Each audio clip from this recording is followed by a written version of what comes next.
What's up, everybody? It's Thursday. I had to jump on the air today. I wanted to do it this morning, but was jammed up.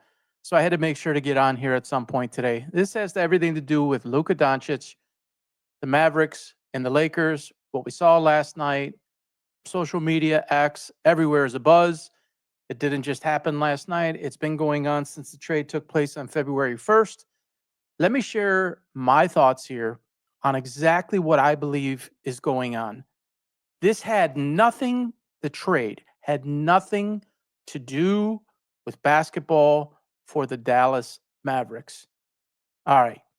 December of 2023, the Dumont family, Patrick Dumont, who is married to Miriam Adelson's daughter, is the primary owner of the Dallas Mavericks. Anyone who knows the Adelson family, they own the Sands Casino in Las Vegas, the Venetian Hotel, etc.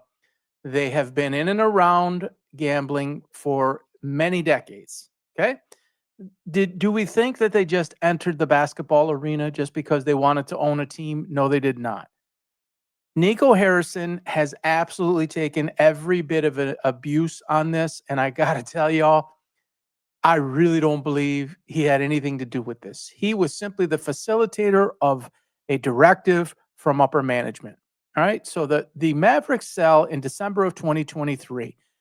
They remove Mark Cuban, pay him off, and get him down to whatever he is 23, 25% or so, 29%, something like that. They maintain 71% and controlling stake in the organization. In Texas, there is no legal gambling. There's no online gambling. It's one of the largest states in the country. There is overwhelming demand. There are people salivating to be able to gamble. The Adelson's plan was, I think, twofold. One, get the team, get Cuban out of the way, start flexing their muscle, see if they could get it to pass legislation. On February 1st, so let's go back again real quick. December of 2023, they take ownership of the team. So call it beginning of 2024. On February 1st of 2025, this year, they make the trade for Luka Doncic. On March 12th, also of this year, legislation is struck down. It's not going to be approved. They don't have the votes, and gambling will not happen. And it probably won't go before any review again for another 2 years. So I believe that they had a dual intention, a plan A and a plan B. Their idea was to build the Venetian Hotel in Dallas with a brand new stadium adjacent to it and build this sports and gambling empire in the state of Texas. Again, one of the largest in the country, and I believe the fourth largest market in the country. That is obviously not going to happen. So, what is plan B? Let's think about that. February 1st, the trade happens. March 12th is the official, they knock it down. It's not going to pass legislation, but everybody already knew that it was heading in that direction. So, you offload Luka Doncic because you're most likely going to move the team to Las Vegas. Where do the Lakers come in all of this? Well, I got a thought on that too. I I believe that a backdoor deal was done by Adam Silver and the NBA. They reached out to him. They told him their intention was to trade Luka Doncic. Adam Silver in the NBA said, "Fine, you have my blessing, but on one condition, and you trade him to the Los Angeles Lakers." Now, why would that be? LeBron James is gone in a year or two, and the NBA is in better shape if they have a superstar in the United States and a global superstar. And what is Luka Doncic? He is generational type talent, 26 years old, prime of his career, not from this country, has a big global following. Put that person in LA, LeBron leaves, build the franchise around Luka Doncic for the next 8 to 10 years, plus this year. You win a championship in LA, all the better for Adam Silver and the NBA. It has to be because this wasn't based on basketball metrics, analytics, or even basketball common sense. If you want to trade Luka Doncic, you don't do that secretively underneath the table, behind the scenes, and involve only one team when you have a talent like that. You make it known that you want to trade him for whatever your reason is. You own the team and you have the ability to do that. But you put that asset up on the market to the highest bidder in the NBA. They didn't do that. They got an aging, injury prone 32-year-old Anthony Davis and Max Christie, an average player that might be nice, but it isn't an equal trade, man for man or talent for talent. It makes no sense on the surface of basketball. Now, some have argued with me on X and in other places that Patrick Dumont has said he doesn't know the game. He's open about that. That isn't what happened here, folks. It's not. Adam Silver, i.e., and LeBron James, for two reasons, wanted Luka and the Lakers. Luka to carry the torch into the future. LA has another star lined up to go forward when LeBron retires. LeBron, the interest is waning in the NBA. Their viewership, generally speaking, is down. The product has been mostly awful. Generate interest and bring eyeballs to the table to see if LeBron can get number 5 with the help of Luka Doncic. So Luka Doncic goes back to Dallas last night, plays for the first time at home, and they do this amazing tribute. They put all the shirts with the foreign Slovenian, I believe, saying on the shirt and make this big to do about it to try to make up for what it was that they did. Here's the other part that I think is interesting about Vegas and why I think the Mavericks will end up in Vegas, and they will be the Las Vegas Mavericks that join the Las Vegas Knights and the Las Vegas Raiders. Las Vegas is a global market. It is the world's playground. It's not the United States playground. It's the world's playground. What does Adam Silver and the NBA want more than anything is to continue to expand the game on the global market.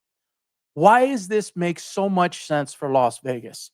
When Tom Brady took a small stake, which I think is going to grow, and you can see it all over my social and all over everywhere, what I have said about Tom Brady and the Raiders.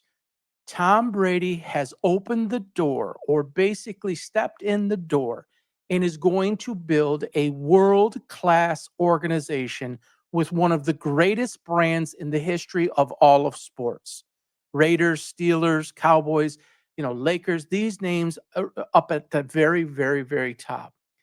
Tom Brady will bring the Raiders back to relevance, show that, and it is being shown, that the interest right now off season for the Raiders is off the charts. I follow this every day. I make videos about this, okay?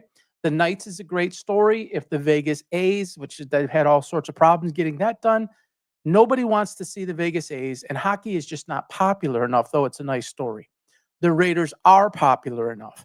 If you bring the Dallas Mavericks to Las Vegas and make them the Las Vegas Mavericks, and then you put basketball people in charge because now you have your home base, now you have your casino, now you have your new stadium, now you have all that in your home base right on the strip, and they'll find a way to get it done. That's what we're looking at here, folks.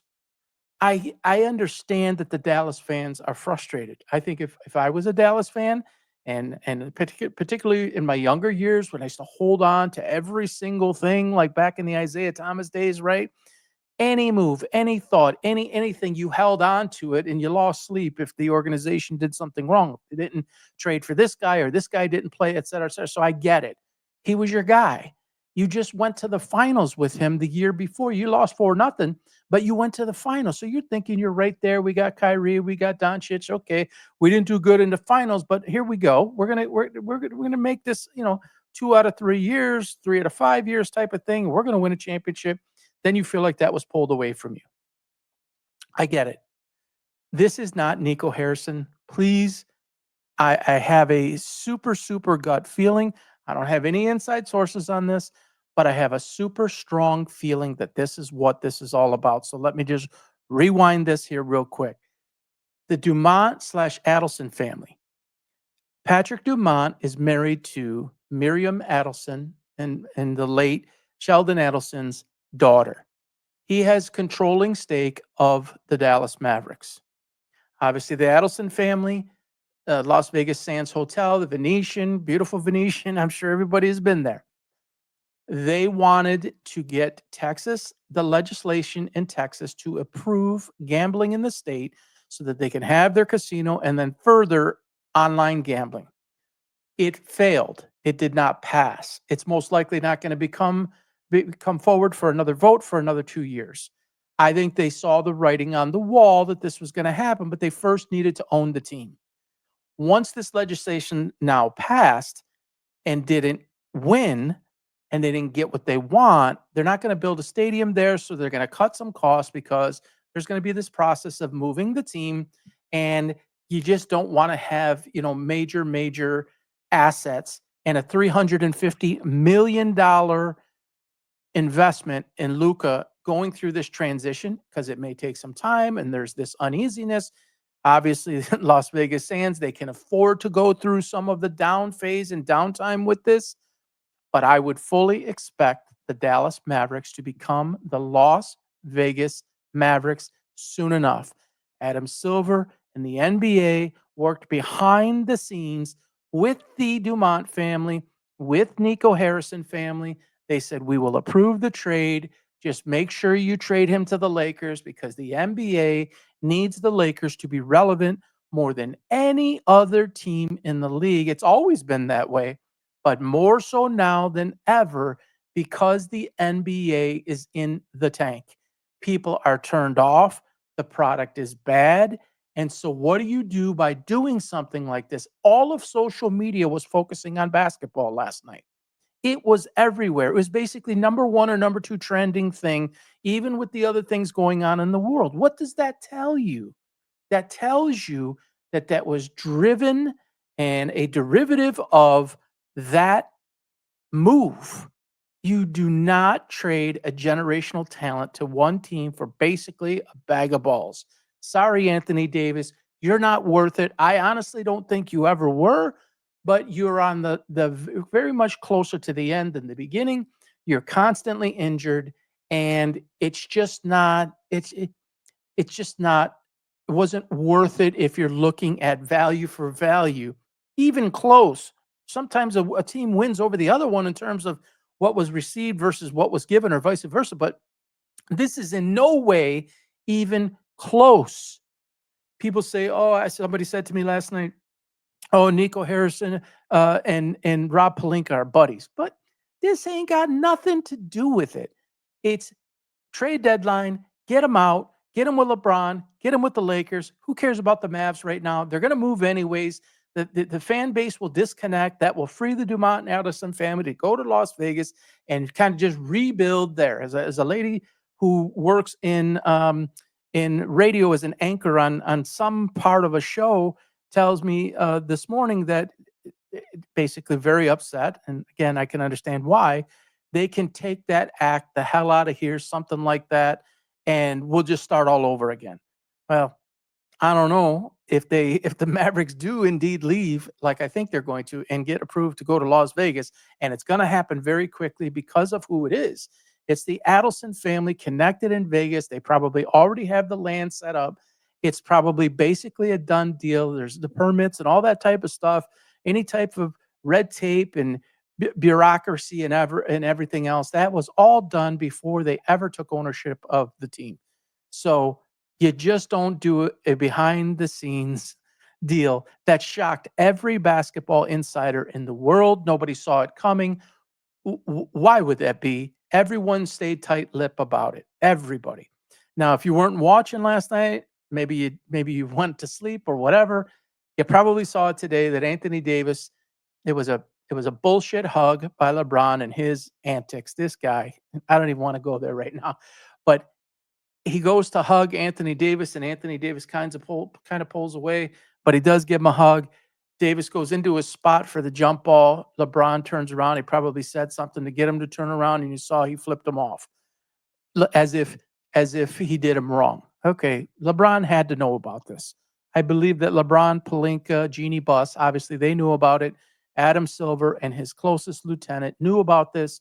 and Pelinka facilitated the deal because everybody knows what the Mavericks want, everybody knows what the NBA wants, and everybody knows what the Lakers need in a failing NBA. So I've been saying that and typing that for weeks now. A lot of people don't seem to get it. People are like, well, he knew the decision he was making and he finalized that decision. Nico Harrison had nothing to do with this. This is not a basketball move. This is a money move. It's a casino move.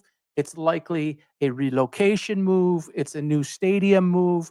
It's about money. It's about money and it's about gambling. It's not about basketball from the Mavericks standpoint, from the Lakers standpoint. It is. What would the Mavericks have to give up to the NBA to get what they want, which is the team to be in Las Vegas, because it wasn't going to pass legislation for gambling in the state of Texas, either in your standard forms of gambling like a casino or online betting. What better way to do it? Get a foreign player in a prime of his career in LA to take the torch and keep the Los Angeles Lakers relevant and be able to do that with Austin Reeves, who, in my view, massively underrated. And if they go deep this year, it will not be because of Luka. It will not be because of LeBron.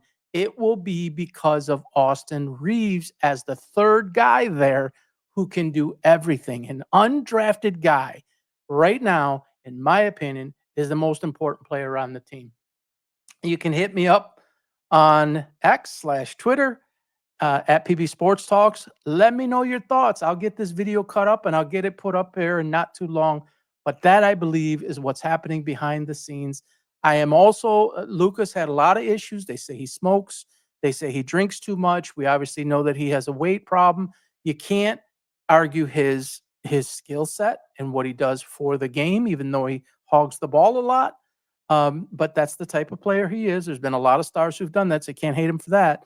But based on all accounts and what I saw, the way he handled himself last night, first class act. And if you saw my post on X yesterday, I said Luka would serve himself well by handling the circus tonight in ways that were not how LeBron would do it.